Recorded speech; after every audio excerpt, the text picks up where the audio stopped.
Alright, episode 1 of the Dino Cast. Oh, fuck fest. Alright, I guess, what should we call this podcast? Let's talk about that. Marty McPew. Marty McPew. Why don't you explain to the world who you are, where you come from?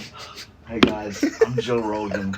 I commentate for MMA. This is the Joe Rogan Experience. It's not. And I was a Fear Factor host, and I started taking roids and my head grew.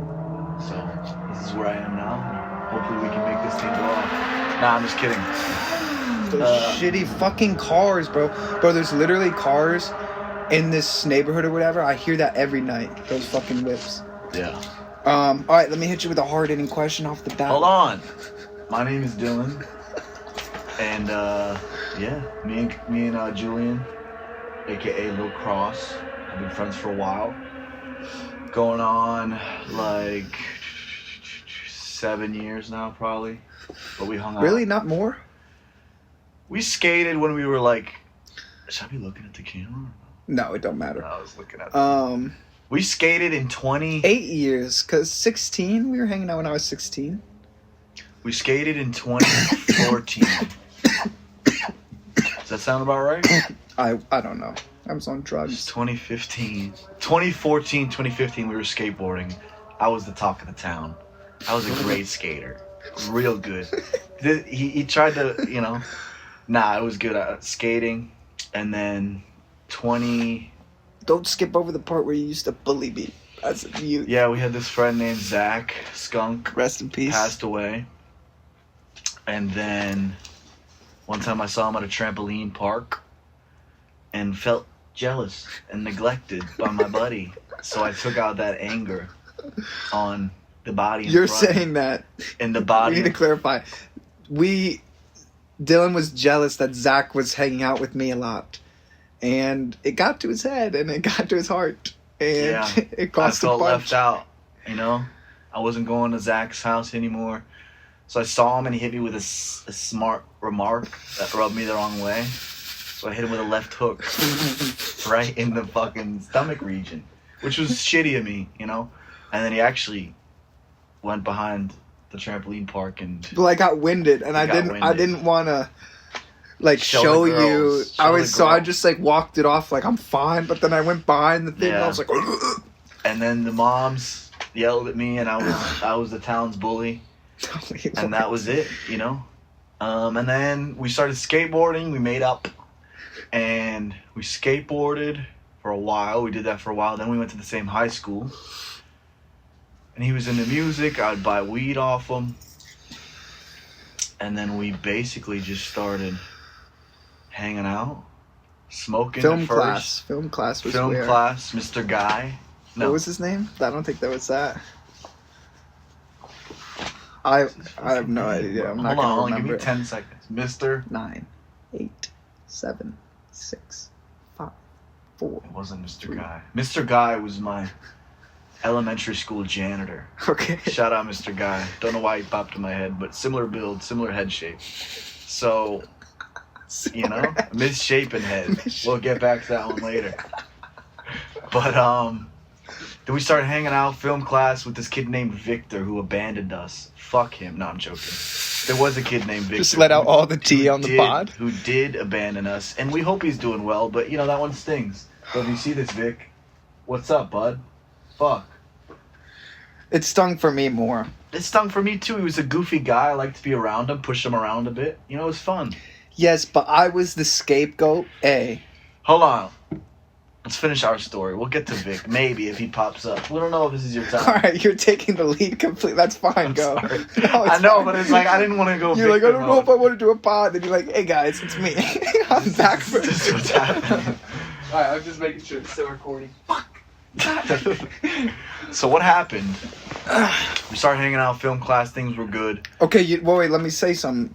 I think one of the things it was Dylan was kind of around the popular kids, and he carefully curated his image. He didn't want to be seen around losers. And film class, he felt a little out of place. His little popular friends weren't there. It was just me and Vic. So we said, you know what? There's not that many people to choose from. These are the only kids that like I really know, and we were a grade below. Who's that other guy, Zach? Yeah, but that was just me and Victor's friend. Yeah. So I think you didn't know anyone in the class, and you're like, everyone here is kind of weird and artsy. I'm a cool, athletic guy. So then you're like, well, these kids might entertain me, and that's how. And then you decided to sit next to us, and that's how it all. Yeah. Came we about. started talking. I already kind of knew him, always knew him.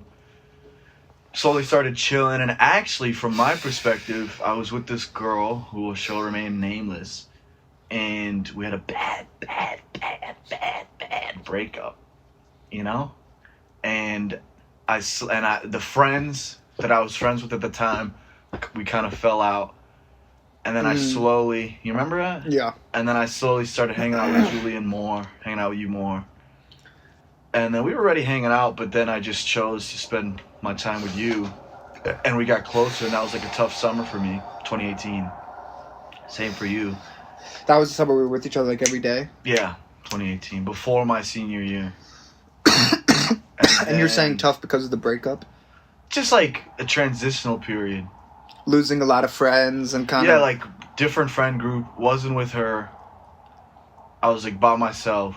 But also the ripple effect of my like image. Because I feel like when you're in high school, you have your friends and you're not as like cognizant of, oh, these aren't going to be my forever friends. So it's more than just losing friends. It's almost realizing that you can lose friends and that people change over time and like kind of coping with that. 100%. That's what I think it was. And then just adjusting, and then I figured out he wasn't that bad. You weren't that bad, and we got along in different ways, I think cool. I could also relate to you in a way that maybe previously a lot of your friends couldn't. Probably, yeah. I don't know you how. You probably got through becoming friends with me. You probably got a different image of me as well, from what you thought. A different image of you, yes. Different perspective. Yeah, for sure. Because you always strike me as the bully. No, I'm kidding. But just like the... Definitely like a cocky kind of like guy, but then I was like, oh, he's got a soft side to him. He's got a good heart. You know what I mean? He's not just this bravado. He is, yeah, definitely hilarious. One of my more funny friends. Let's just spend the rest of this cast glazing each other. So let me tell you about how funny you are. No, I'm joking. So that's how we're basically friends, and like we smoked, did everything like that. I was smoking for a long time. We did those sort of things. Freestyle. We freestyled. He's still doing the music. I was into that shit heavy, which was fun. And then now we've just continued to stay friends. We're men now. We're grown up. I'm 26. He's 24. And I just turned 26. And now we just do shit, you know? We like to compete. Play all sorts of games. Work out and shit like that. Yeah, which I think is very important for men. The gym, athletic stuff. Just competition in general, challenging yourself in all areas. Yeah, I think there's like a myriad of factors why we stayed friends, because it's interesting, right? Like we both were friends with so many people and maybe closer with other people at different times during our friendship, but we always remained super solid. Mm-hmm. I think that me and Dylan both put some degree of a conscious effort towards maintaining a friendship. I feel like a lot of people can kind of be loose with it, whereas we're very much so, we'll go out of our way to see each other, you know what I mean? 100%. Or to just get on the phone and talk for a little bit if it's been a minute. And not that we're like talking every day. It might be months that pass by. Yeah, and when we do talk, it's like no time passed. 100%. It's a genuine friendship. 100%. So it's partially that. It's partially like we can always just pick up where we left off and we're super compatible. Mm-hmm. But we also Makes make sense. an effort. We also try to see each other. We're both very respectful to each other. We don't really ever have any issues. No. I think we know a big factor is we know each other pretty well, to where it's like as long as we're not purposefully trying to set each other off. Yeah, but even if we're chilling and I'm in a strange mood or you're in a strange mood, like we kind of just know what's up. It doesn't fuck the vibe up. We're kind of just like, it is what it is. It's fine to be quiet and not funny and fun all the time. It's like we all have the days, but then there's other days where it's like last night, funny shit that we barely ever do anymore because we're fucking getting older. But that we shit's can always also there. do both. We're dynamic in that regard, to where we could go out to a party and we can also chill by ourselves and have a conversation. Yep. I think like something that's been interesting for me is like, as I've gotten sober during the course of 2025, it was very interesting. I developed a lot of new relationships, right? Because I moved, I'm in a new state, so I'm meeting new people. And first of all, that's totally different. Like, it might be hard to see from your perspective, but bro, the way people know me here is like, over there, if you would have told them some of the shit I did, they'd be like, no, Julian's not capable of that. Yeah. Like, because I'm presented as so, like, they don't know anything about my past, and I'm just not like that. That's a good point. Well, being sober. I didn't realize until I got back kind of like how much that was enabling me. Mm-hmm. It's like when people have lower expectations of you, there's almost this feeling in the back of your mind of like, why try? Or at least it's just something you're indifferent towards. But when I'm there, the people know me as like doing so well that I have this different standard that I feel like I need to live up to. Of course. And it's nice. It's refreshing for people to like think very highly of me in some spaces. It's like fulfilling. And then, okay, so there's new relationships, right? And then there's also watching old relationships change, like watching people treat me totally differently over the course of the last year and as I've grown and stuff. And most relationships don't fall into the category of pretty much stayed the same, except for like you and a few other people. And I find that very interesting because... It's like there's this notion that like I ruined all my friendships and I ruined all my relationships because I was fucked up. And I'm not trying to like scapegoat not taking accountability for making mistakes a lot of times. But there are people who maybe sure I would get moody, I'd get whatever. But there are people who like saw through that and still see me as the same person now that I'm sober. And I feel like you're one of those people to where, you notice the different things and you notice me making those changes. But still you though. Yeah. And not much has changed. And both of us are genuine and real. And when you have two genuine and real people, friends, men. But those words get thrown around a lot. I feel like genuine. Oh, you got to be real. You be genuine. But like, what that really means is you're in the moment. You mean what you say.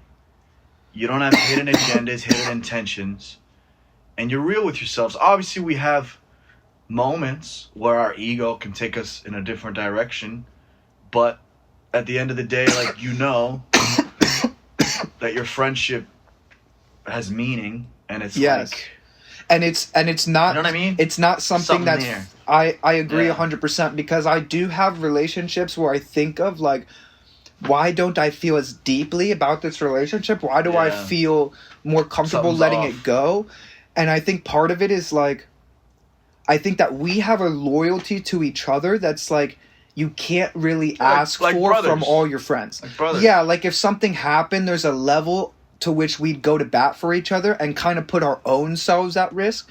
That's like a lot to ask and just unrealistic to expect from like 99.9%. Like, I have friends, but if like someone was trying to hurt me or something and I needed help, like, and someone had to put themselves at risk. It's like instinct.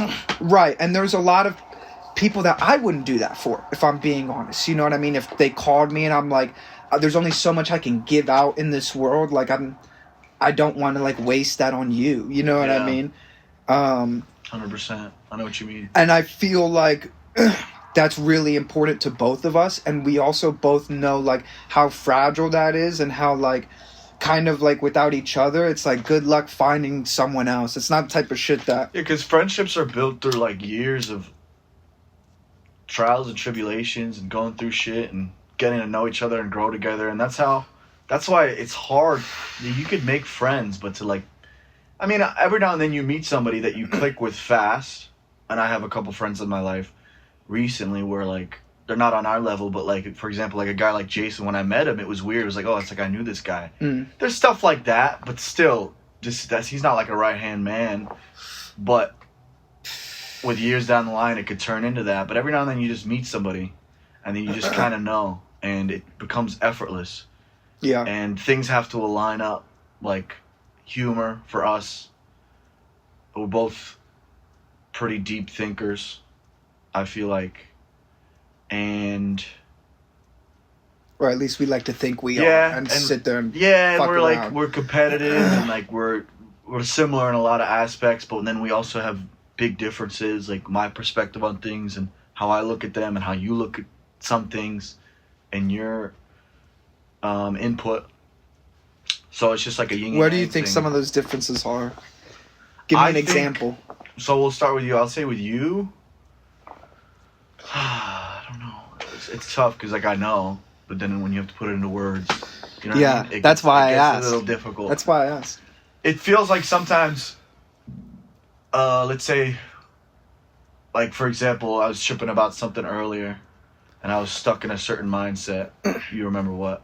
And you kind of just simplified it, and even though I know that stuff, it's like I stray away from that. So you're being very, I'd say, analytical. What's the word? But do you think I'm like that more often? Because there are times I get worked up emotionally too. And I think you're very realistic as well sometimes with certain things. So not if I'm trying to like hype you up, and I'm like, because I can be really positive, which is one of my superpowers. So if you're going through some shit, I'm like trying to kill it with positivity. I'm like, you got to do this, which is right. But then other times you're kind of like, yeah, but that's not really the way it is. So like, you know, it goes both ways. So like that helps you because sometimes you need that. But other times it's like, yeah, but don't think about that too much, you know? So that there's times where you could be really, you could analyze something. That's why I say analytical and really break it apart and you know the past, and where I could be a little more generalized with it and kind of just be, I don't know, you would have to kind of speak on how I am because it's kind of tough. But I'd say with you, that's a big one. And then,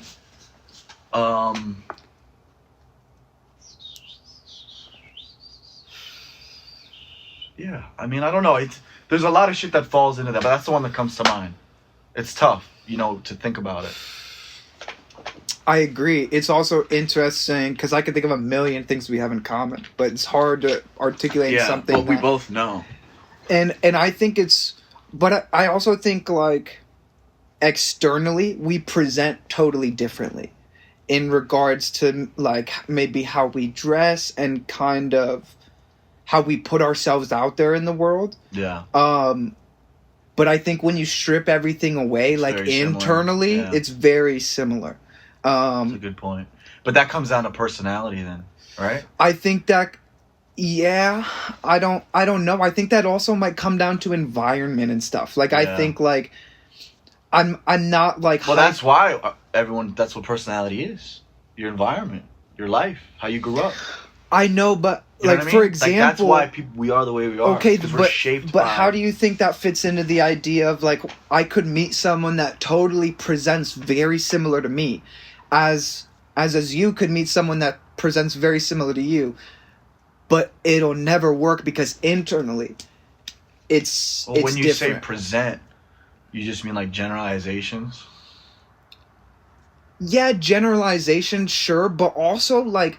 how you dress, how you talk, your demeanor is a representation of who you are. Mm-hmm. It's not just this thing where it's like, oh, don't judge a book by its cover. It's like, I'm not talking about extremely superficial things, but I do think... It's also like interests, what you're interested in, what gets you going, what you like to look like. Yes. What makes you happy. That's you know? true. That's what I think a big one is. Is like, where do you feel comfortable? And I've been through my different eras, but I feel like now I'm pretty much myself, and I try to sink in. Shout out Duncan Trussell. Sink in to what you are naturally. What do you naturally want to be, and sink into that, and then everything will flourish. You know? Yes, but even naturally, our reference points are different. Like they're based on, so what we perceive as natural is different based on what we consume and based on also what we're inspired by, right? So you talk about different eras, you can, yes, if you're just copying someone, you're just copying someone. Like teenage shit. Right. But also you can be inspired by something because you relate to it. It's not the other way around. It's like you start to relate to it after you're inspired by it. You already can relate to it, and they're presenting in a way that's interesting to you because you can relate through your own eyes. And there's also a way of like wearing that influence on your sleeve, but then also finding yourself in it and finding why you were inspired by that, but how you differentiate as an individual. Yeah, that makes sense. I know what you mean. Mine's still going over here. Testing, 1, 2. I think it just went to sleep. Because I was looking at it and I was making sure the dot was on, so. We're back. There was a cut. Oh, it's got low battery. Okay, it's been decent. Well, real quick, just before we move past it, because I'm only saying this because I think it's much easier for you to see it than me. Okay, it turned off again, but just finish this thought. What do you think the difference is between how I guess, view some things? Because I said you were analytical, you could be this, you could strip it down, you could be very level-headed about certain things. And be a realist. That's a tough one. I think... I know I'm a optimist, big time.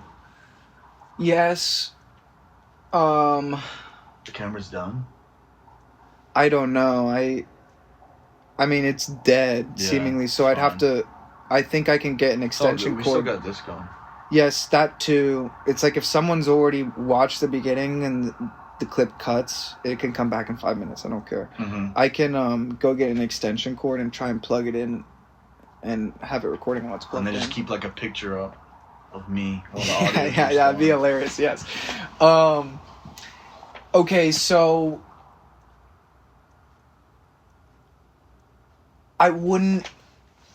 I think you're kind of touching on something when you say optimism. I wouldn't articulate it as that. Yeah.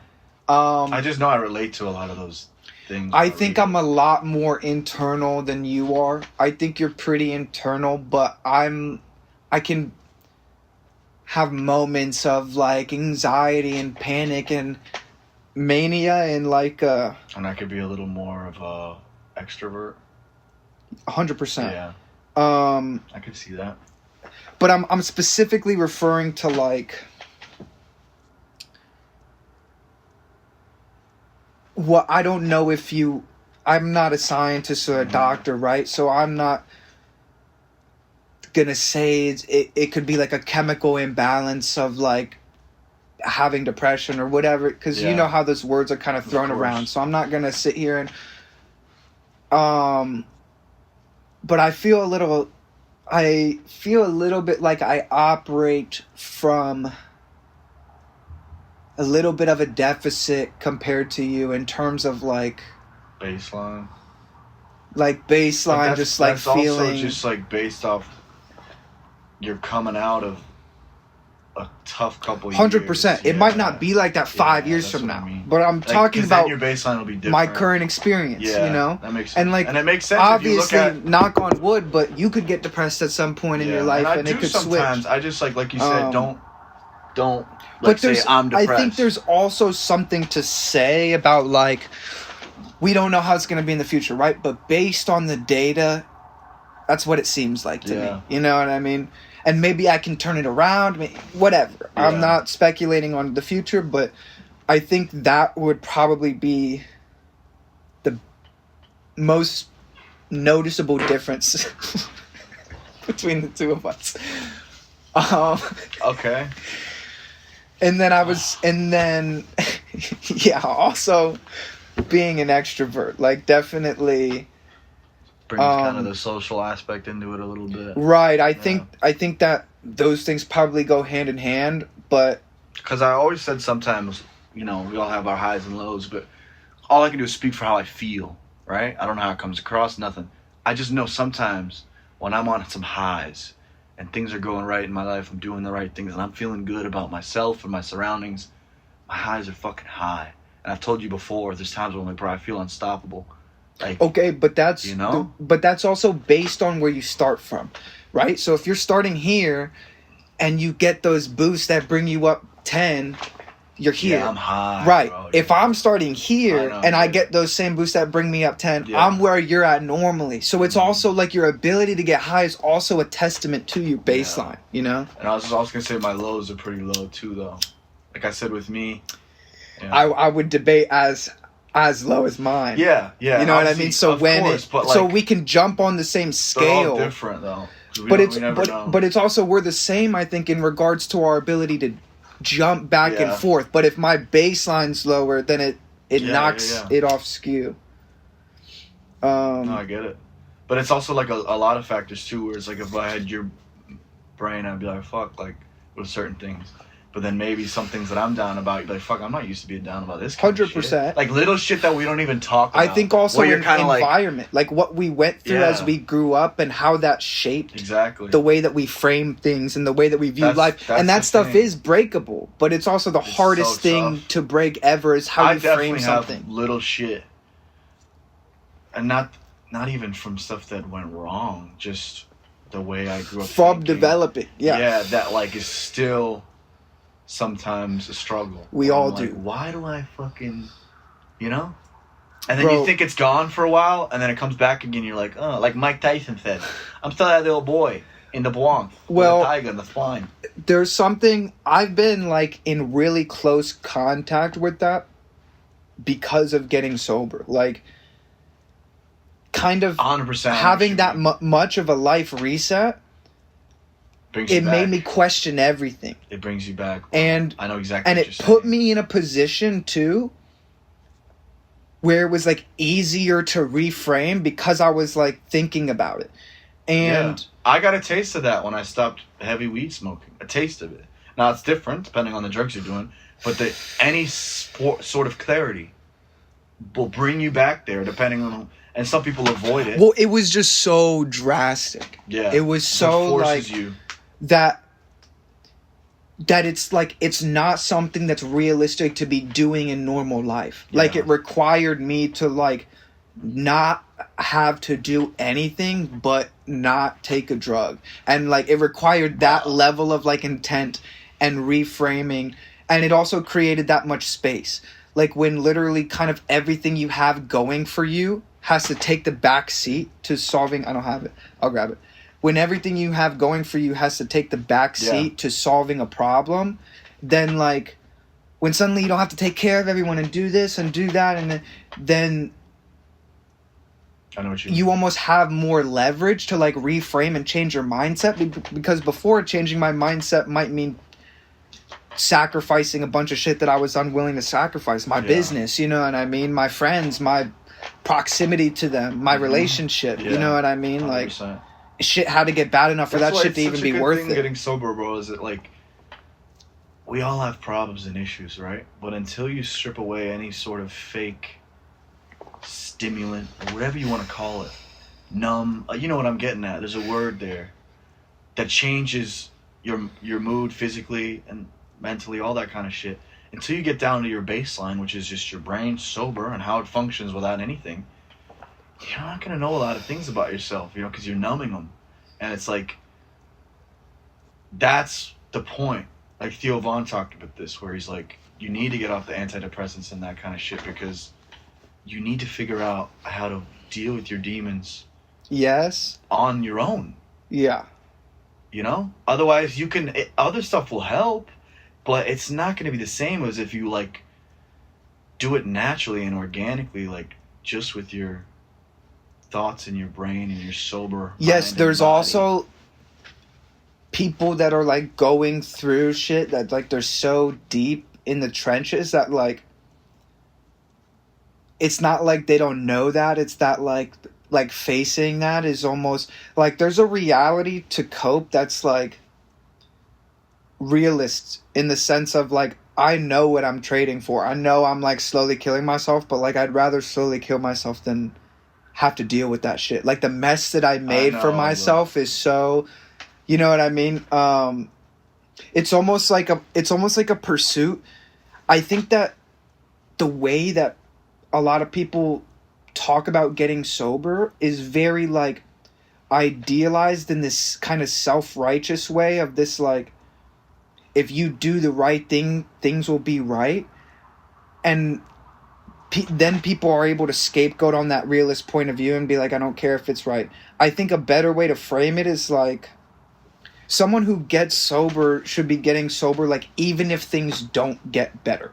Yeah. Even if everything around getting sober doesn't get better, it's like, but what that means is it's more of a pursuit of honor rather than a pursuit of satisfaction. Yeah. If you pitch like, oh, you're going to be happier, you're going to feel better about yourself, it's like not more than I do when I'm high. I'm just not. You know what I mean? Well, me, it's been that way. Yes, but like when you have a real relationship with something like Xanax or something like that, like literally like gets you in a different place mentally, it has more of a it's very harder to break. Very specific cognitive function other than kind of like weed and like psychedelics. The way it just gets integrated. Yeah, but you see what I'm saying in regards to like you got to create those new paths. Those new paths in the brain and train the brain, because the brain is super malleable even when we're older. Very much so before 25, I think. But actually, because you're still in that stage right now. Yeah, I fucked my brain. No, I'm saying now your brain is still very malleable. Once you're after 25, it gets a little harder to create those new pathways. You know what I'm saying? So it's about creating those new habits, new pathways, and then learning, and then the brain and the body start connecting, and things get easier. They don't get fixed, but they get easier. And then baby steps. Honestly, bro, but that's what I'm saying. It's not about things getting easier. Like, that part of the pitch is like, sometimes things get harder. Sometimes you do the right thing and life throws everything at you anyway. Harder for how long is the question. It'll always get greater later if you're doing the right things.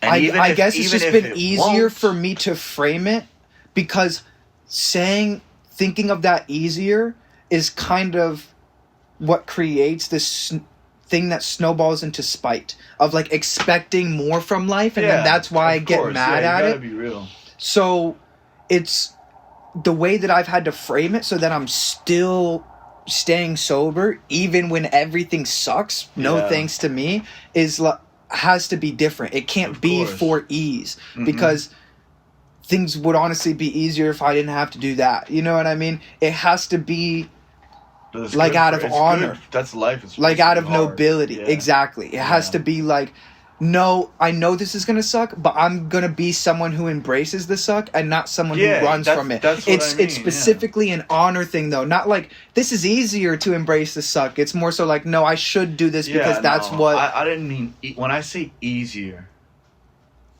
I know what you mean. It's like... But I'm not talking... easier like, oh, this is going to be easier to deal with. Like, no, it's going to be better for your life. I agree. Better for your life. Yes, you're touching on something that you know innately. Yeah. But my point is, the way that people articulate this matters. Because as someone who was trying to get sober, no one told me that. Everyone used rhetoric like easy, better, happier. And that's not true. I'm not happier. I'm just getting better at dealing with being sadder. Well, like, I'll say this as your friend. You say you're not happier, but you seem a hell of a lot happier to me. And when I'm around you, I know where you are. And I get it. That's your own internal fight. That's for you at night when you lay in bed with your teddy. But it's like, for me as a friend, where I've seen you been, the look in your eyes, your energy, your highs, your ups, you 1,000% seem like you're in a better spot and you're more clear.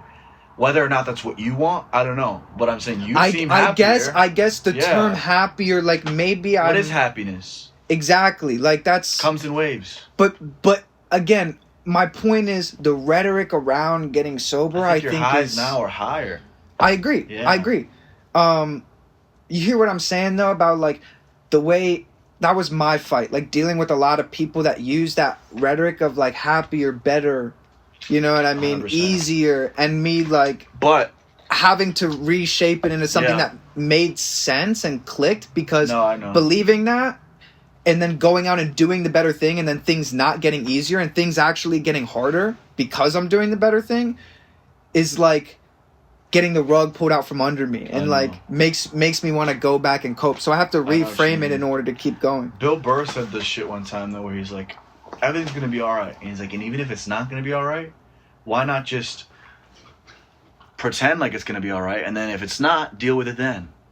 You know what I mean? Yeah. Or it's like, what's the point? He's like, just act like everything's gonna be all right, and then maybe it will, and maybe it won't. And when it's not, okay, let's deal with it. But why think about, oh, it's not gonna be all right? You know what I mean? Yeah. And that's when I heard that shit coming from all people from him. That shit stuck with me. Like, there's certain things that you hear, and it's usually the simplest shit. Yeah. You know? And that's one of them 100%. that sticks with me. And like my mom told me one time where she was like, if you can't control it, don't worry about it. And it's like, it's very general, but it's like, yeah, it's a big one. Because you can use that. And the things that are big are the things that are trite. One more thing I'll say is like, I think, and Conor McGregor said this, I'm just name dropping. Conor McGregor said, make everything smaller than it is. You know? Make everything smaller than it is. And just minimize it in your mind. Whatever it is, make it smaller. Say it in his voice. Minimize it. Minimize it. Put the elbow on his half part of the table. So you got to minimize it in your mind. You feel me? Make everything smaller than what it is. Simplify things. Yeah. And that's what I mean. You have a superpower. You could be very analytical. Blah, blah, blah, blah. But sometimes I'm like, brother, just be positive. It's okay. You know what I mean? Yeah. And that's where it's like this two-headed snake, where it's like 100%. Takes you here, but can take you down. So that's why sometimes I'm like even one time you were going through some shit. One of your buddies was locked up, and before I left, remember this? And I was like, bro, last thing I'll say is just be positive. And it was like the simplest thing, and I was just literally I didn't even put too much into the thought, but it affected you, and you're like, fuck, you know what? Like, I needed to hear that. Who are you talking about? In that moment, Berto. Oh, okay. Remember that shit? You had some shit going on. Fucked up. Yeah, but it's like you were tripping out, and like you were just, you know? And I said that, and it's simple, and it's not like you didn't know that. What else was I tripping over? Bro, I don't know. I just remember it was a tough time. This was like a year ago, honestly. No, it had to be a year and a half. Roughly, a year and a half. And I just remember I said that, and that was just an example of like, you don't dumb it down sometimes and simplify it, you know? Where when I said it, it affected you, like, you know what, I needed to hear that shit right now, you know? And I think everyone needs to, and I'm a firm believer in that kind of shit where it's like, stay positive, simplify, don't overthink it, and you'll be surprised what that shit can do for everything in life. And sometimes there's a time and a place to analyze the fuck out of things, because you'll succeed, and you'll get shit done, you'll figure shit out that other people don't know. But then other times, the guy that's simple as fuck, like a guy like Ronnie Coleman who's paralyzed, is happy because he has a simple mindset. Yeah. Joe Rogan, ignorance you see that is bliss pod? in that regard. That's what I mean. So you could take from that, and there's a pod with Joe where he's literally like, Joe's like, you don't feel pain, you don't feel this, like da da da da, and Ronnie's like, no, like just brushing it off like nothing. Joe. Like nothing, and it's like you could take from that, you know. All right, let me go get the charger and the vape. Do some Rich Piana impressions while I'm gone. Yo, I need to pee. All right, go. Should I stop it and do a second? No. Okay. Be right back.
Poop on a dog.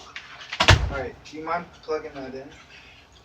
Yeah, give me one moment, fam. We getting fucked tonight.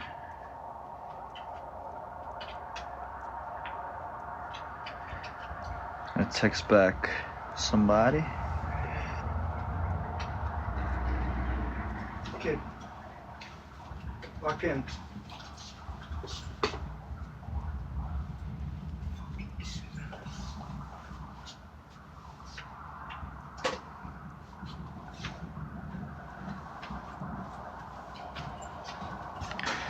my sister-in-law, my stepsister.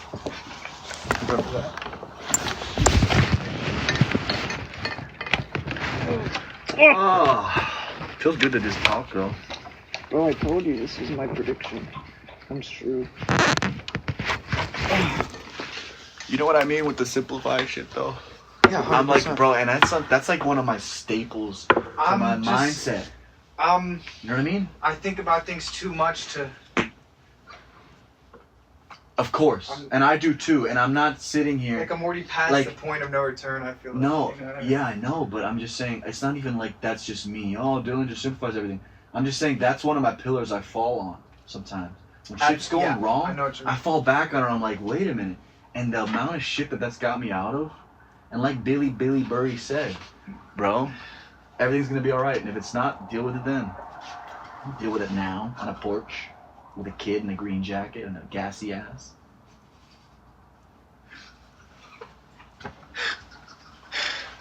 Alright. Oh my god. Fucking the juice. Choke and die off this shit. So, what else can we cover? The mindset shit is interesting though. Let's talk about a winner's mindset. No, I'm joking.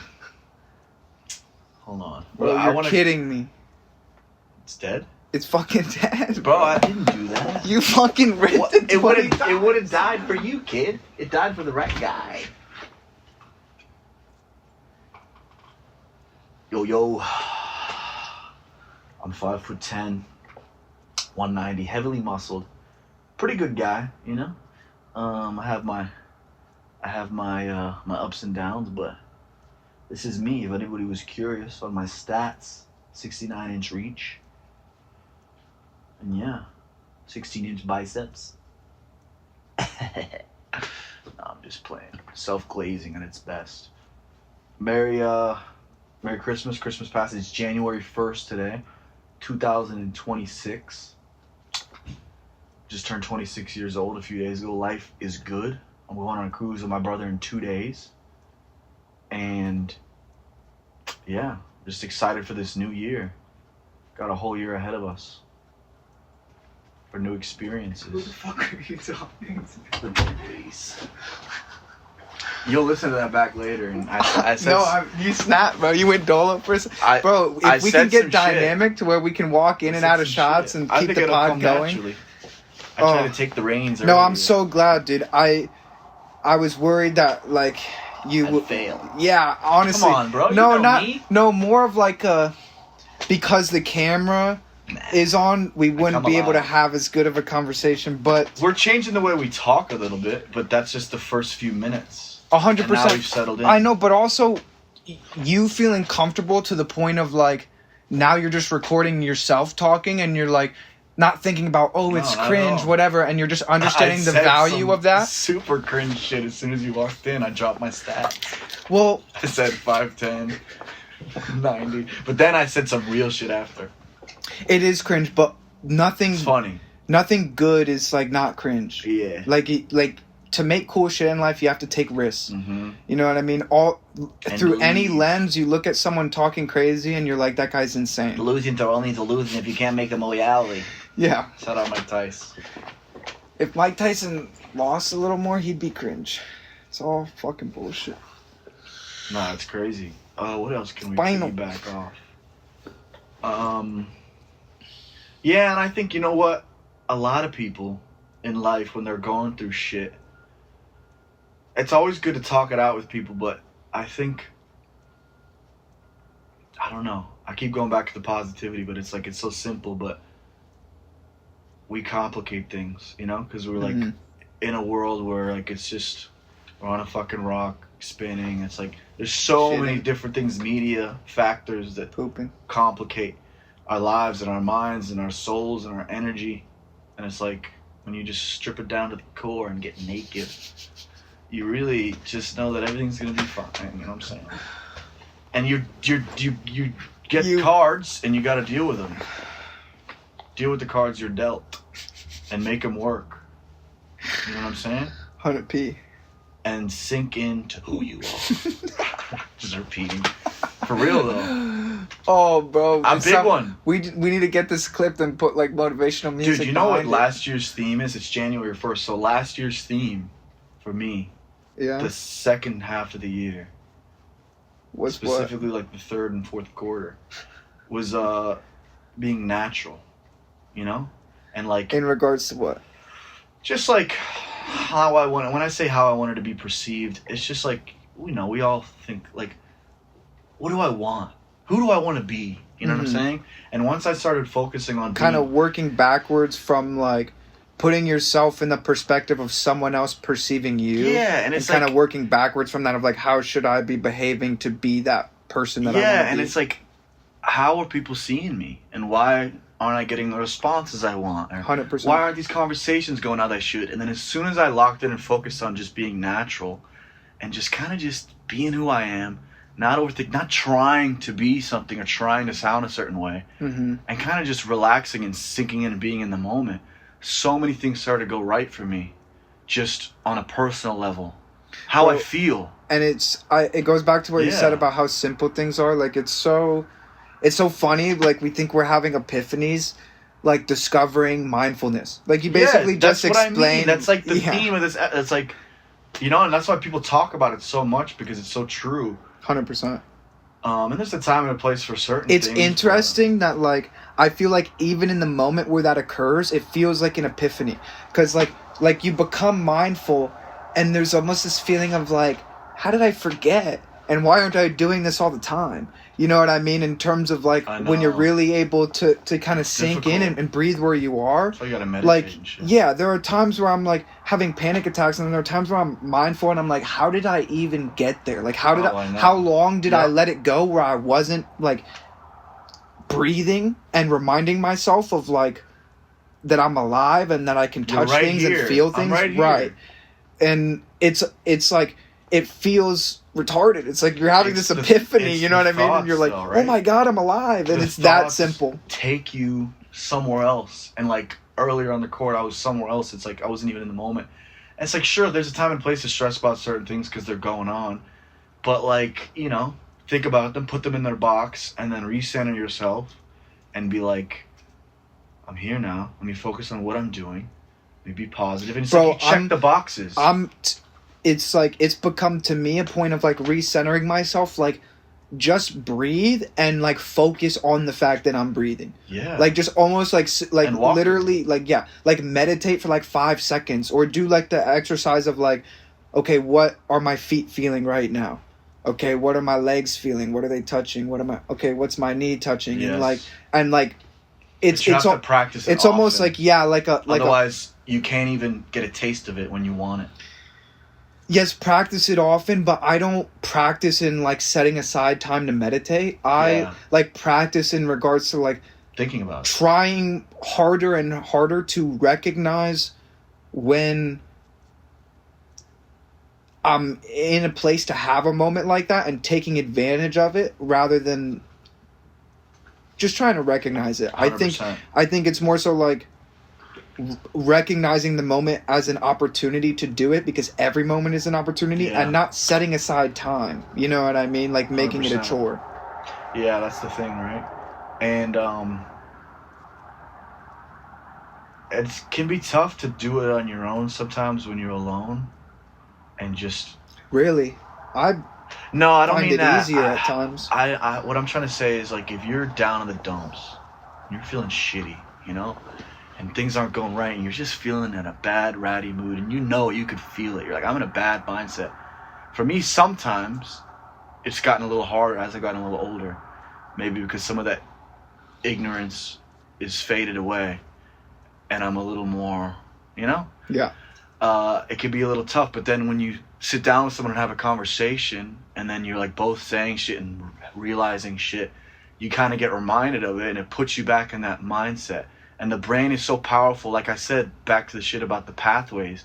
If you have a constant way of thinking for so long in certain areas, it just takes a couple thoughts to take you down that path, you know? Mm-hmm. And then it's like, it's so wired into you that it's like so fucking hard to get out. That's why you can give advice to somebody, you say all the right shit that's true for most people, but it won't resonate with them. Because it might not even not resonate with them. You yourself probably won't live up to it the next time the shit comes but up. It's like, you know it's like I mean? a very it's always wide easy, path that you it's could always follow. easy to like speculate on what to do, but being in the moment and executing is... But I'm saying, like, we know it's not going to work out and make it perfect, but like, it's the better path, you know? It's the better way. It's the easier way, where it's like you're walking and the wind is behind you. You're not walking with the wind in your face, you know, with all these negative things. Because then you got all these obstacles, and it's going to make everything fucking more difficult. That's an interesting way of describing it. You know what I mean? Yeah. It's like life's, and this is another one, quote Sadie tonight, is life's not happening to you, it's just happening. It's just happening. Whose quote is that? Billy Bob Joes? Richard Pryor? Theo Vaughn said that shit. Okay, there you and go. he talked to Dustin Poirier, and Dustin Poirier said, "Fuck you. Stop waiting for everything to be right to do what you gotta do." That was how I was feeling about this pod. Yeah. You're like, I don't know if I'll have it in me, and I'm like, bro, the time is now. It's like, what are we doing, bro? We could stop waiting for everything to be right, because 100%, it's never gonna come. 100%. Just do the shit. Just do it, Nike. All right, I'm going inside and grabbing my vape. Say something to the camera while I'm going. Give it your all. Little interlude. So yeah, guys, just simplify shit. Don't overthink it. Love hard, laugh hard, cry when you need to, and just have faith in yourself. Be kind to yourself when you need to, and know that things are happening for a reason. We got one life, and just make things a lot easier on yourself. That doesn't mean take the easy path and not do what you're supposed to. You know what you got to do. All the answers that we're searching for are inside of us. We just got to dissect our own brains and find them, instead of searching for something out there. Oh, once I figure this out, things are going to go right for me. And then you figure it out and they don't go right for you, you know? Or once I do this thing, I'm going to feel like that. No. Just be in the moment. And yeah, I don't know. It's deep, real deep. So I was just standing by the door listening. Did you get all that? Yeah, I barely went inside. I just went inside, closed the door, and started listening. What did you hear? I heard your motivational talk. Yes, there's some shit in there. Yeah, you know? Just keep going and by keep yourself. Your expectations on like a baseline level. Not too high and not too low. And if you don't expect something, then when it goes... If you're not expecting anything, then when it goes right, it'll be very fulfilling. Whereas if you're expecting so much, and then when it doesn't go right, that shit'll fucking take you down to hell. You know what I'm saying? Oh, man. So we've kind of covered that.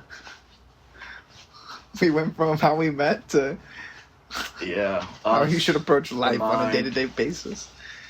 I love to find a pocket talking about something that's not as preachy, but is still like speculative and... I know.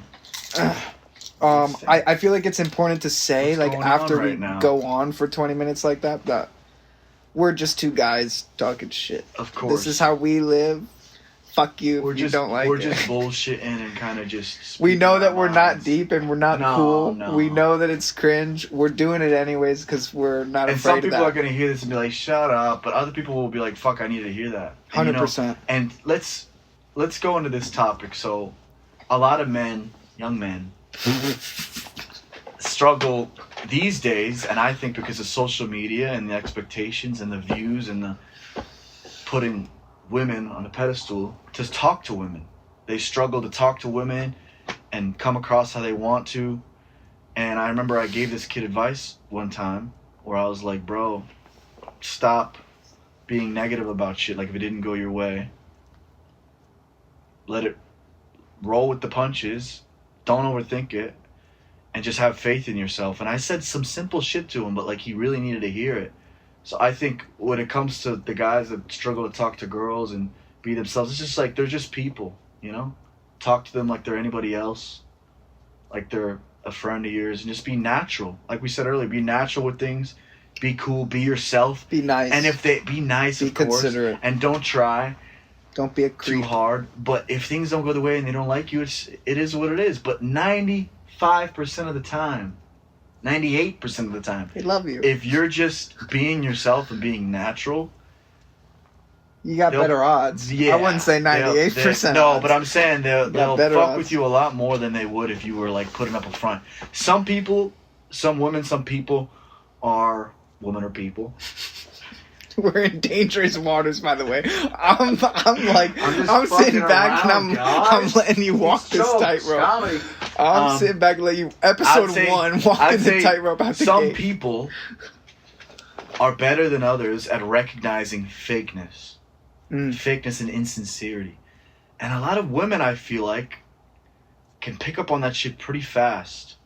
Like absolutely. They have very like intuitive sides. Their intuition is fucking high. You know, they know this shit, and it's like, especially if a guy is coming trying to be a certain way or say his intentions. They could recognize your intentions so quickly. You know? Yeah. So if you're just trying to be a normal, nice guy and not really get anything out of it, you know, they're going to pick up on that. People are going to pick up on that. You have to come from the right place. Some guys, a lot of men don't really tap into that shit as much, to where, or they will and they'll think about it, but then they kind of move on and they're like, whatever, you know? Whereas, like, I don't know.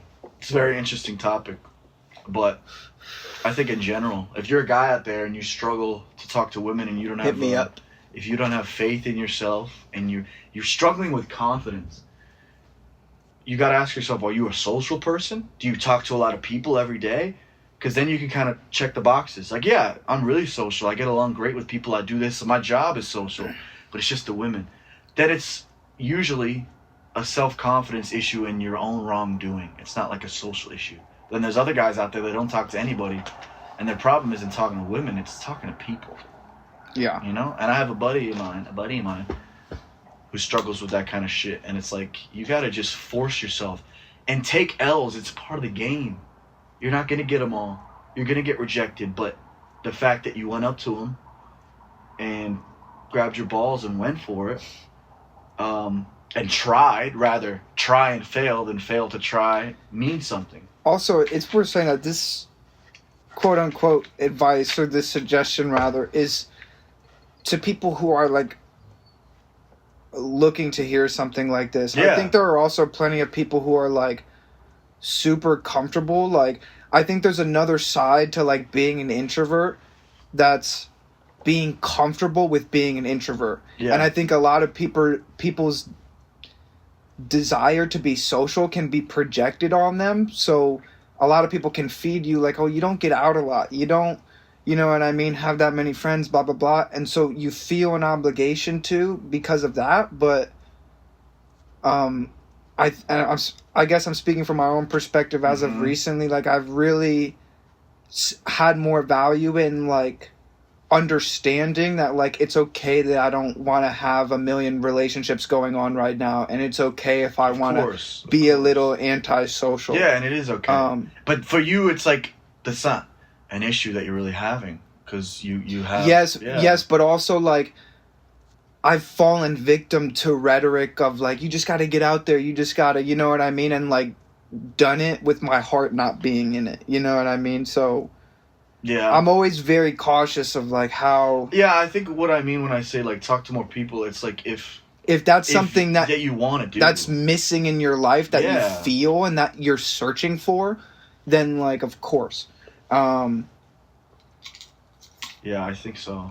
I don't know. It is an interesting topic, because if you're more of an introverted person and you're more quiet and this and that, you can meet the right girl that's like that as well. 100%. It's still going to take sitting down and having a conversation with them. Yes, but there's a lot of people where that's not going to look like walking up to some woman at the bar I don't mean that. And like mustering up your courage. And when I, you know what? And when I say walking up to them, I don't even mean it in a way of like to try to get them. It's for you. It's like sometimes you just gotta flirt with the girls and talk to them for the love of the game. You know what I mean? Where it's kind of like it's for yourself. It's like, could I get a number if I wanted? Yes, yeah, I could. But the connotation there is that you have to be in the game. If you want to be in the game, that's what I mean. There's a lot of guys that just want to meet a nice girl and don't really care what happens in between or after. Yeah, okay, no. When I say love of the game, I mean...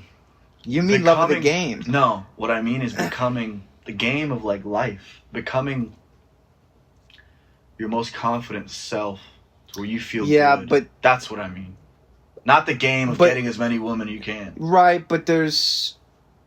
I feel what you're saying, but that's only applicable if you're, like, single and trying to go out there and get women.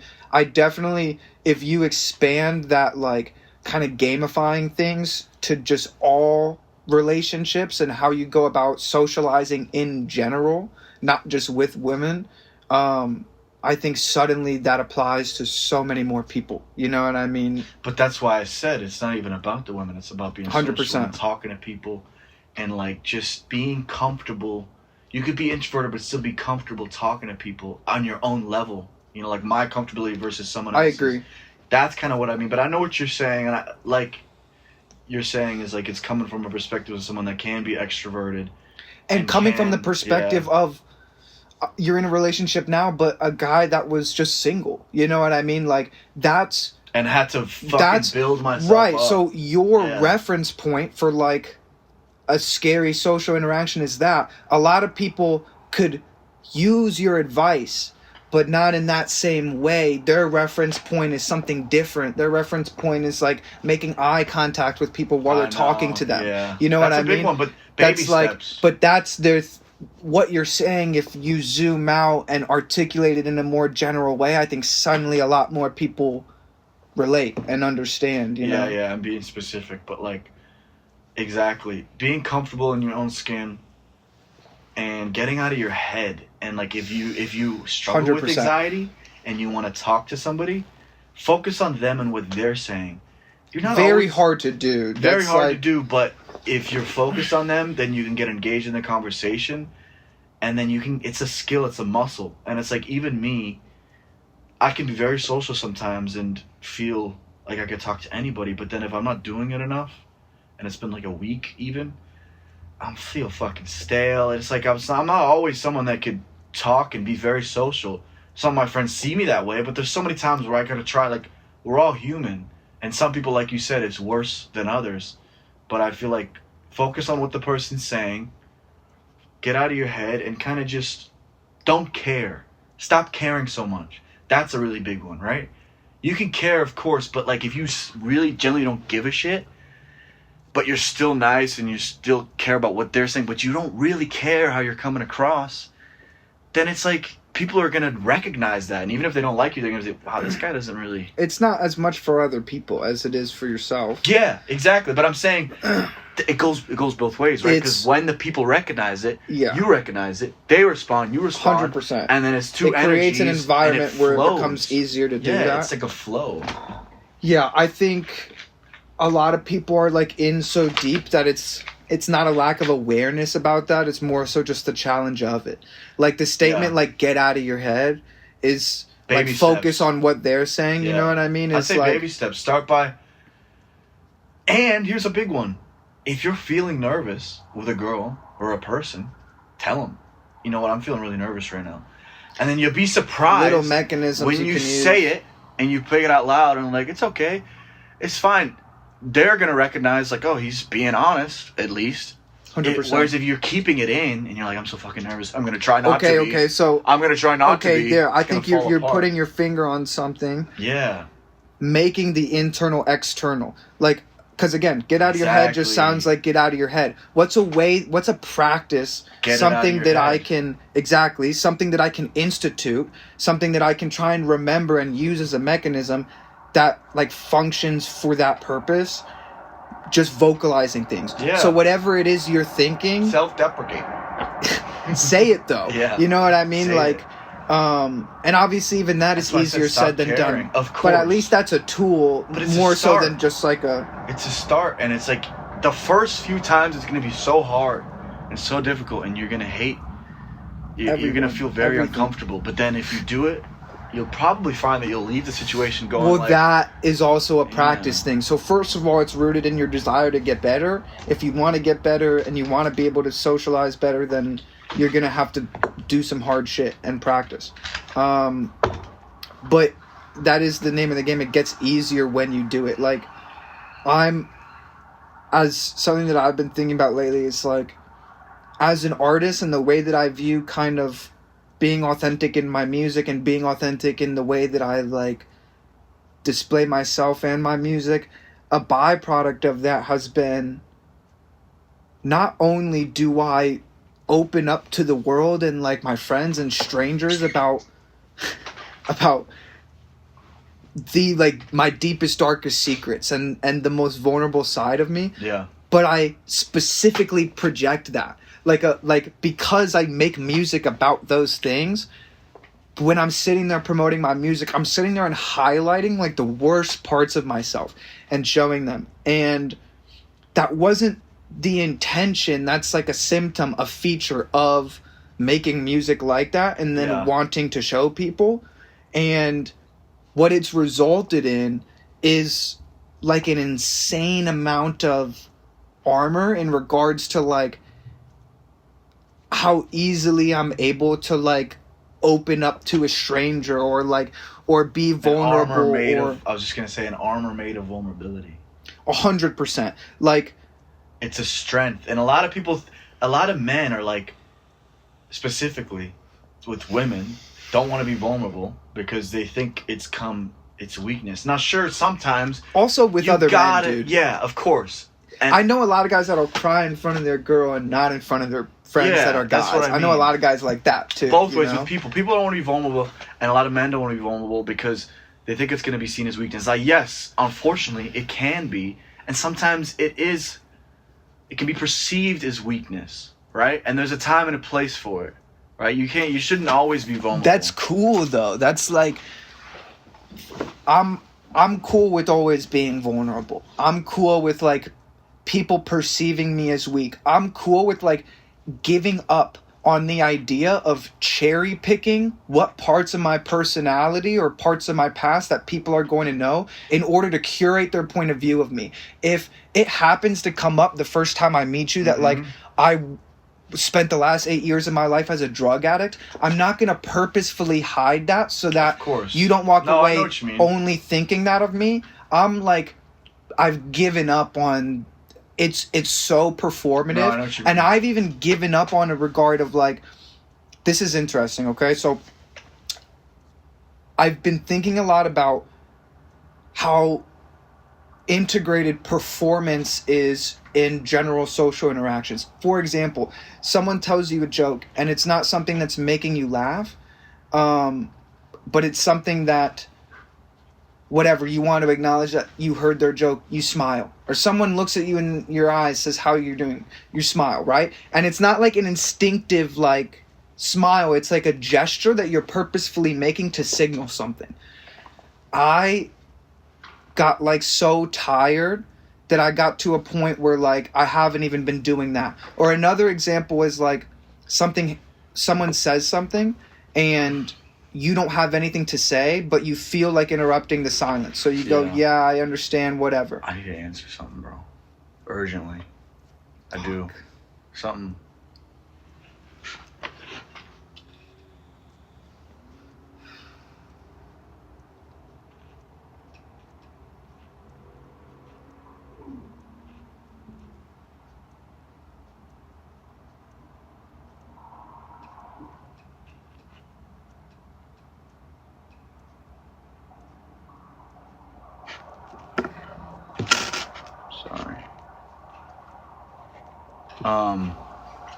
Well, we got it. We can't go back and forth. It's gonna fuck it up.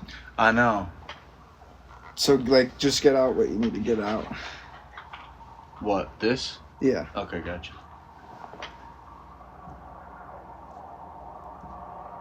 Sorry. It's all good.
I could only do like a little longer, bro. It's getting late.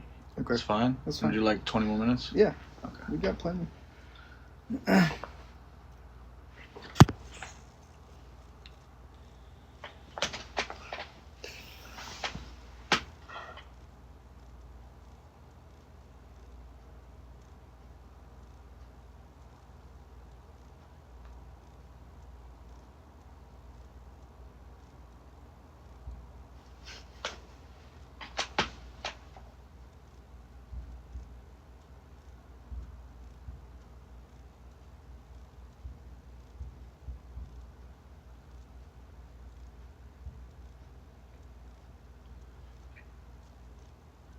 Okay. We're back. Are we back? Yeah, we can talk for another 20. Okay. Okay, so we're talking about doing what everyone does. You know what I mean? Presenting yourself as a certain way. Yeah. So that you're perceived in a certain way, and like that's just human nature. That's not necessarily a bad thing. Whatever. It's a good thing to some degree. I also have like maybe overcompensated too much, and like I was saying, even things like breaking a silence or like doing things that you should do, like acknowledge someone when you're listening to them and stuff. I just got so tired at some point of like presenting that I stopped even like doing those things a lot. And I almost didn't notice, and you'll probably understand more when I say this. I always get a lot of like questions about if I'm okay because I'm not presenting. Like I'll be out with friends and people will like come up to me and be like, "Are you okay? You seem a little," you know what I mean? And that's because I'm like so tired of like having to like smile and like be upbeat and like dance, that like if I feel indifferent, you know what I mean, that I'll just sit there and be indifferent. And my response to that is always like, yeah, I'm fine. Like I'm not doing bad. Yeah. You know what I mean? But I'm just not like gonna get up and dance for the sake of getting up and dancing. No, of course. You know what I mean? Get it, yeah. And I also get a lot of times like I'm hard to read. You know what I mean? Because I don't like show as much. You know what I mean? I think I'm pretty easy to read. I would say so as well. It's specifically since I'm expressive. Expressive, 100%. My face. So I know it too, because like if I'm in a shitty mood or if I'm sad or if I have something on my mind, you could like see it. Yeah. You know? And that's something I can't really get away from. And also, I feel like I'm the opposite. If I'm in a really good mood, yeah, you know, you could tell it, 100%. I'm fucking, and I can infect people. I could be very, you know, and I could see it. I could be very, like, people rub off on me, and that's contagious. Contagious, and that's not like a toot my own horn thing. It's just like I know it because I feel like that's a skill I have. If I'm in a good mood, let me share this with my friends, and then it's like absolutely, I bring them up. Versus if I'm like in a shit mood, like some of my friends are kind of just like, well, this is a downer. You know what I mean? Absolutely. You know, where other people are a little more. But yeah, I'd say, yeah, you might be a little more difficult to read. I'd say so. But I think it's because of that like lack of performance. I think it's because like I'm not signaling, like I'm not just engaging in the conversation so that I can let you guys know that I'm here and I'm listening. If I don't have anything to say, I might I might go nonverbal for like hours. You know what I mean? Yeah. And you don't see that side of me as much, but definitely in like larger social settings and stuff, you might see me. Because you're just more introverted. But it's not even a thing where I'm like, I'm being in my head. I might be engaged in the conversation, but just not having anything to say. Yeah, you know what I mean? Makes sense. Yeah, I'm similar sometimes, but usually in that case, if I don't have much to say, it's because I'm thinking about something else. Right. Yeah. I'm not like that. I might be engaged. Like if I'm engaged in the conversation, like 90% of the time, you'll know I'm engaged because I'm engaging. Yeah, you'll be vocalizing I mean? it. Whereas I might be nonverbal, like just engaging from a distance. Yeah. No, that's a good. You're like more introspective. I don't know if that's the word, because that feels like tooting my own horn. I think it could be described as introverted. I think it's less performative. I think like when I take out the factor of like how other people are perceiving me, then like suddenly my willingness to participate lessons. That's you know, an interesting one because I'd say for me, I'm only ever thinking about how other people are perceiving me if I'm not feeling good. You know, if I'm like on a high and I'm feeling really good. but you're thinking about it in a super like in your head way. I'm talking about like just how you stand up, how you look someone in their eyes when you talk to them, how your tone of voice, the way you come across is intentional. It is, but there's it's a part of it that, subconscious. yes, but that's specifically what I'm talking about is like, because I think I've become a little, like in my moments of being conscious about how I'm operating, I'm recognizing that no, pattern. that makes sense. I was just gonna say, like, just for me, when I'm natural and I'm in the right headspace, like where I'm feeling really good, those things don't cross my mind as much. Now maybe they're like already installed in me, so I'm gonna be a certain way. Right. But I'm just saying, like, I don't even focus on them, so I come across so natural. If I do focus on them, I'm trying to be perceived a certain way. It's like I'm not, you know what I mean? Yeah. You know, so maybe for you, being more natural is like, I don't know, you know what I mean? It's so, I feel like it's very complicated, what we're talking about. Like, it's simple, but it's not. Yeah. Because it's really deep, and it's like psychological, and a lot of it, I think, is subconscious. And some people... It is, but then once you become conscious of it, you're recognizing that there's a pattern there. Like, it is subconscious, but there is still something at play. Regardless of whether or not you're conscious of it, its presence is the same. Mm-hmm. You know, and I think a lot of people, the way that they view themselves is predicated on how other people perceive them. So this idea of like being natural... that one gets me a lot. Okay, so listen, this idea of being natural is also like, what does that mean if your idea of natural is how someone else is perceiving you as... But you see how it can... No. Let me be more specific. When you said that, the reason why it resonated is because I'm like, when you said that, it feels like when I'm being negative about myself, it's because of how I think other people are seeing me sometimes. You know what I mean? Yes, but also it's not... It might not be a conscious thing, but a subconscious thing is like, when you're feeling good, you're acting good, and people are perceiving you as good, and you're recognizing them perceiving you as good, and you're using that as a signal to like... boost you. To ground yourself in even knowing that what you're doing is natural. Yeah. So does the natural... For me, I like that. Absolutely. Yeah. Well, it's used as a tool, but it's a chicken or an egg situation. And it's like, I don't know, it's like all about what kind of like you want to tap into and where you feel comfortable. Like, I like sometimes feeling like the fucking man. You know also, what I mean? It's like an ego thing, 100%. But I like it. But the discrepancy is, when no one thinks you're the man, how do you still live like that and think like that when people are rejecting that actively to your face? So that's what I'm talking about like, someone asks, I might be in a great mood and someone asking me if I'm okay, and there's like a little subconscious part of me that like factors in their perception and their signal and makes me question if I'm okay.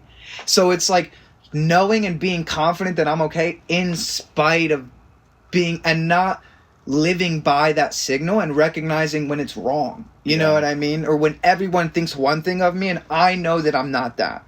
And I have to like ground myself in that. You know? Yeah, no, I know what you mean. I think the reason why it could be hard for me to relate to is because it's like, if I, like, just my personality, like if I'm okay and I'm feeling good, I am very extroverted. That's why we kind of keep going back to the introverted thing, because like I can't even relate to a lot of that. It's like like when I'm feeling good, I'm just like, that's what my good is. And like, there's little, like, I could be a little more quiet and a little more focused, but it's like, usually what ends up happening when I'm quiet is I get in my fucking head and I'm thinking about some shit, and it's usually not good. And you know what I mean? Yeah. I'm just feeling negative. So it's all about where you feel good at. So like you said, you could be sitting there and you're quiet and I feel good. I'm in a good mood. For me, I don't really get that as much, where I'm like, I can't, you know? I struggle with that. Or like, my highs and my goods and my great moods are like when I'm talking to the people around me. Yeah. And I'm making people feel good, and it's like, that fulfills me in like a big way. Yeah. You know? And I've always, since I was younger, I always kind of knew something I wanted to do, which I haven't really thought about in a while, is help people. You know what I mean? Mm-hmm. Whether it's like a little therapist thing or like whatever it is, and it's partly selfish because it fulfills me, but it just feels right and it feels natural and it feels good. Yeah. And I've had some of my buddies, like Jason's told me before, he said something where he was like, you hype me up, bro. You get me fucking motivated, you know? And I could see it. And then I get hyped, and I'm fucking hyped. And as I'm hyping my friends up, or I'm saying something, or I'm giving them advice, and I'm talking about shit just like this, I'm getting hyped up, and I'm reminding myself. That's why I like to talk, because it's like, I'm not talking to you, I'm like talking to myself. 100%. It's like... So that's what I mean. It's an extroverted way of externalizing your thoughts, what we talked about out earlier. There, and it's... Well, that's why I love making music. Yeah. So I think, like, as an introvert, maybe, that's the... Things like music have been that for me. Like, the way that you talk to people and use that as leverage to, like, engage with your thoughts and figure things out. Mm-hmm. That's a big one. Yes. And I figured them out alone. You know what? Like, you know what that is? That's, to me, I perceive that as, like, input-output signal. So, like, you have all these things going on in the world, your life that you're living from your point of view, and that's entering your input. If that just stays in your computing system, there's only so much it can do. Mm-hmm. If you externalize it, now it becomes part of your output. And it's real. Now those things you say have an impact on people. They have an impact almost when you say it and you hear yourself saying it. It then has a different impact on you. To like it's almost a physical manifestation into the world. And then you can re-input it as and becomes real in your mind. 100%. And that kind of process of like, so that's what music is for me. Like, that's what, like, sitting there and like making us and using sounds and not just words, but like instruments. And that's a great point. As I like, the instruments are like feelings, and I'm intaking those feelings and I'm manipulating those instruments, not just my words, but I'm manipulating those to make the thing that like soothes me and like makes me comfortable. Yeah. And it's literally like my therapy. It's like what you're talking about talking to people and like where you feel your purpose. Yeah. It's like how I engage with the world and like make sense of things, and tapping into that and kind of realizing its power is also something that I've been trying to do more, because saying that and living it are two different things. 100%. Literally what I'm about to say is what we said earlier. You said something about, I don't remember the specifics, where you said me giving like advice about the talking to people and girls, where you're like, yeah, some people are gonna hear that and it's kind of just like I'm worried about them putting you in a box and not understanding that you are touching on something big, but it's coming in the form of like a man interacting with a woman. Maybe you can connect this where it's like, until you do some of the things I mentioned and you see that it's real, then you'll believe it. It's like, it might not make sense now, but go do it. You'll get the results. You're either going to not believe in it, that's bullshit, or you're going to be like, holy fucking shit, and you're going to have this epiphany, and you'll be like, wow. And then it's going to become something real and something you carry with you. And you're going to keep going back to it, and it's like a tool in your brain that you could use all the time. You could pull it out. It's just cycling the input-output system. Yeah. Instead of like taking input. But then you like build on it, you know? Yeah. You keep cycling it through and refining it. Whereas if everything stays internal, then there's only so much it can go. There's no refeeding system of continuing to refine it. So, okay, this is a big point. This is why I think you should engage with something creatively. Whether it is a podcast, whether it is fucking freestyling. Like, it doesn't even have to be more than like a hobby or just something you do in your downtime. But I think a specific manifestation of input-output. Something that's just exercising that input-output, forcing you to talk, forcing you to paint, forcing you to continue cycling those signals, I think that's true.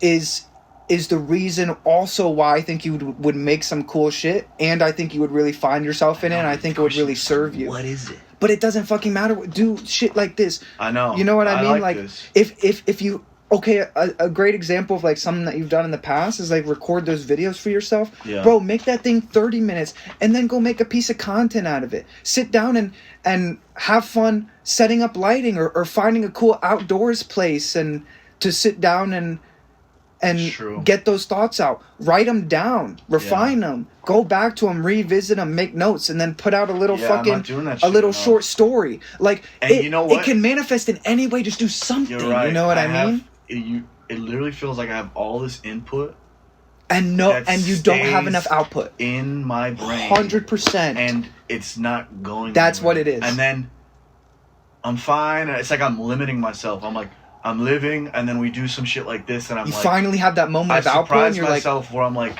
I should have been doing this the whole time. Much, like, shit to say, energy, shit to say, so many doors to open, so many things to explore, and the way that I'm engaging with my thoughts right now feels so refreshing and feels natural. Like I'm making strides in my ability to pinpoint it, put my finger on it, articulate it, live in it, and if I actively engage with a practice, whether it is a podcast, whether it is music, whatever, that it feels brings that up nourishing more for the soul. I'm telling you, dude. It's, you know what I mean? I've been chirping in your ear for a minute to do something like this. It's like a... This is the exact reason I fought so hard to even put the camera down and do this, it's bro. It's like my body's just like, I don't know. You know what I mean? I feel, and it's like you're not even like doing much. It's just talking and like going through points and thinking, you know? And just like boom, boom, boom, boom. And like, you even said something earlier after pickleball, like you're missing something. And I know that that's like you're in a mood and it's not like you're in a deep soul search and have a void. But I do think that like if you picked up something where you were just like you picked working. No, it's true. When you picked up, pick something. Bro, when you picked up working out, now you can never see life without it. Mm-hmm. You find a creative endeavor, it's going to be the same. You're going to like discover things about yourself and your ability to create things and contribute to the world that's more than just what you're doing right now, and that's going to like you're never going to be able to go back to just not creating, you know what I mean? Yeah, it's true. It just feel like I haven't. There's just it could literally be making something out of wood. Like, it doesn't have to be fit into this box of like, it just has to be output. You just have to make something. Get an idea, and instead of letting it live in your head, finish it. Flesh it out. You don't have to post it. You don't have see what it fucking looks like. Yeah. Do it. Engage with it. I think it's more than just like a physical thing. It's like definitely like a I don't know, mental, like it is speaking is a big one for me. It's both of them, right? So like speaking is physical. Speaking is the physical manifestation of the internalization. You know what I mean? It's taking the internal and making it external. And it could come in the form of speaking, writing. You know what I mean? Like, it could literally be anything. But I think doing something, I think skating was that for you. Big. I like skating. Like, the reason why skating is a different sport than, like, pickleball or something like that is because there's more of that creative free will to, like... Whatever you want. Exactly. And to develop style and you can do whatever you want, however you want to do it. And you see things differently. This is what I was telling you before when we were in the car. It changes your input, output. The way that bank building becomes, you know, El Toro, some fucking high school in California, becomes the most legendary fucking spot in the world is because... your input output has changed, not because that thing changed. That thing is still the same thing, you know? Perspective. Yeah. That's so true. That's a good point, bro, and I needed this kind of shit. First day of the year, it's a sign. I pushed for it. Hell yeah, bro. Starting the year off right, but what a great day to start the year, by the way. We're joking. We're depressed. No, I'm joking. No, 100%. 100p. 100p. 200p. I think, 300p. Maybe we can touch on, like, one more thing. I'll touch on you to finish it off. No. How about I make you climax for the outro? No. We're joking, guys. We're not. Yeah, it's true, right? It's not. And it's like, I didn't recognize a lot of this shit, but as my friend, you have seen it before, where you see certain sides of me, right? And you're like, I haven't seen that in a while. Where's that? Well, also, it's like What's going on the with that? same way you would prescribe, like, even if you didn't know someone, you'd prescribe working out to them. Like, this thing has been so impactful to me, so it's both, I know it's power for anyone, and then knowing you specifically just makes me, like, want to drive it home, you know? It's true, bro. Because I think that you could make some cool shit. I appreciate that shit. Absolutely. Because it's like, yeah. I don't know, because that's the thing in life is like we gotta find what is our purpose. What do we want to do? Yeah. What do we want to leave on this earth? And like lately, it feels like sometimes I'm like, I feel like I got more. I think you got more too. But what? I think you're more than what you're doing for work, than what you're doing in the sales gym. Is good. I enjoy the sales. I know, I know, and for a lot of people that's their thing, but you're not a lot of people. I think you specifically have more. Yeah. You know what I mean? I just gotta figure out what kind of job that would be, what kind of line of work. Fuck. I mean, even right now, I think what we're talking about and the way engaging in something more creative can have an impact on you is beyond like monetizing it and like... Yeah. And like, you have to separate it from that because that can almost get toxic. Like, specifically what I'm talking about you making cool shit is regardless of if anyone else says it's cool or pays you money for it. You know what I mean? Like, I think I should start making my own videos. I think you should do something, and I think that's a great idea. And just doing it to get it out there and just see how it turns out. And then if you don't like it, now you at least have a reference point for like what you did like about it and what you didn't like. Yeah. So you'll go, I don't like this aspect of it. Like for me, a good example is like a lot of my music career I've been promoting by like making reels where I'm in front of the camera.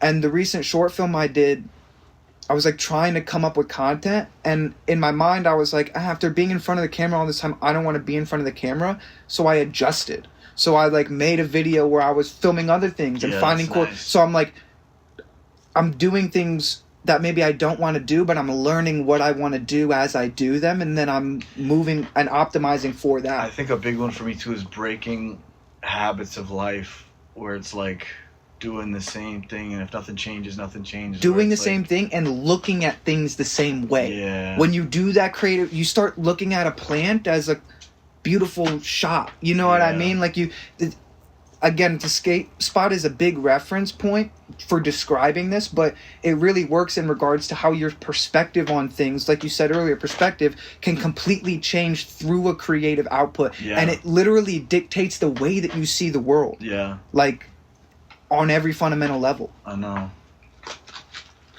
Got me thinking. Yeah, I'll figure it out. You know? I just have to... I mean, we're always figuring it out. It's not something that you just do. Yeah. You'll never figure it out. That too. You know what I mean? I know. Like, there's no end. I'll never be the best musician. It's just, it's an oblivion. It's an abyss. You know what I mean? 100%. It's like, you can get as good as you can and still not be shit. You know what I mean? Like... Yeah. I kind of hit like a wall. I think we're good. I think we got it. I mean? No, I like... Should we wrap it? Yeah. This was good. First pod ever.